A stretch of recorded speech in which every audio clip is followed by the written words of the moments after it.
Hello everybody, and welcome to another installment of 5 Minutes with Germanna. I'm Ashley Abruzzo, and I am back here at Historic Salubria with Leta Scherquist, and we are back upstairs in Historic Salubria. And Leta, can you tell us a bit about the room we're in today?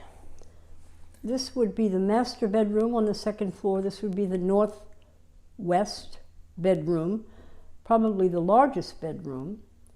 This would have been the master bedroom and the bedroom of the Reverend Thompson and Butler Brain Spotswood. This is where they lived when they were here, but apparently she wasn't here very long because they moved in 1757 and she died in 1758. And then he later married Elizabeth Roots, and I would assume that this was also their master bedroom. It has a beautiful fireplace around. It's one of the largest rooms upstairs. I think the rooms on the east side are not quite as large as this room. And I've always been told that Thomas Jefferson spent the night here. Thomas Jefferson would leave Monticello to go to Washington, and on horseback or in a carriage, it would have to take days to get from the other side of Charlottesville to Washington. And he would stop and eat dinner at Zimmerman's Tavern and come and spend the night here at Salubria. This house was built in 1757. If you think about that, that was 18 years before the American Revolution, and he was the third president, Thomas Jefferson, from 1804 to 1800 to 1809, I believe. He was the third president. So he stayed here apparently more than once, I've always been told. And I find it interesting that William Jefferson Clinton, when he went to his inauguration in Washington, he went through Culpeper and stopped at the Culpeper Baptist Church and attended the church service on his way to his inauguration. And I've also been told that Thomas Jefferson stopped here, spent the night on his way to his inauguration in Washington. So there's a lot of history here. And if you think about 1757 and 1775, this house was built 18 years before the Revolution even happened. I'm in awe. Sometimes I look around me and just think, if only walls could talk. Beautiful walls and a beautiful old home with lots and lots of stories.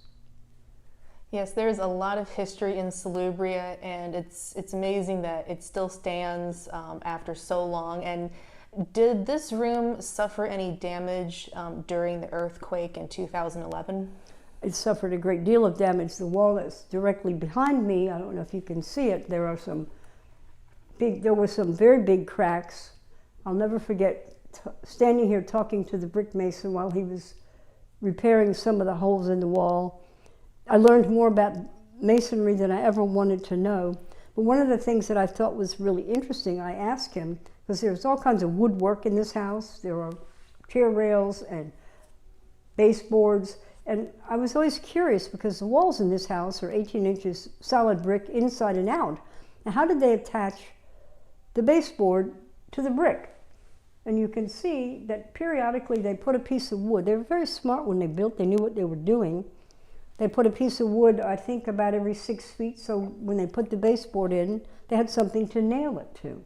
And you can see, if you were able to look, periodically there's a piece of wood.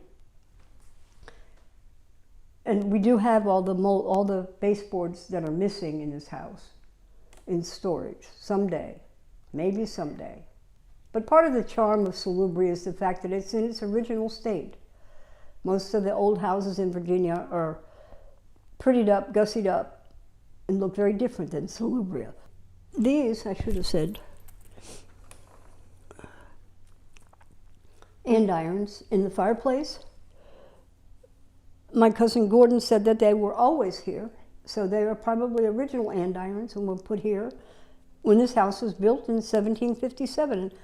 I look around me and I realize that brick holds heat, but I can't imagine having to build fires in 8 rooms and trying to stay warm in the winter, because winter does come to Virginia whether we like it or not.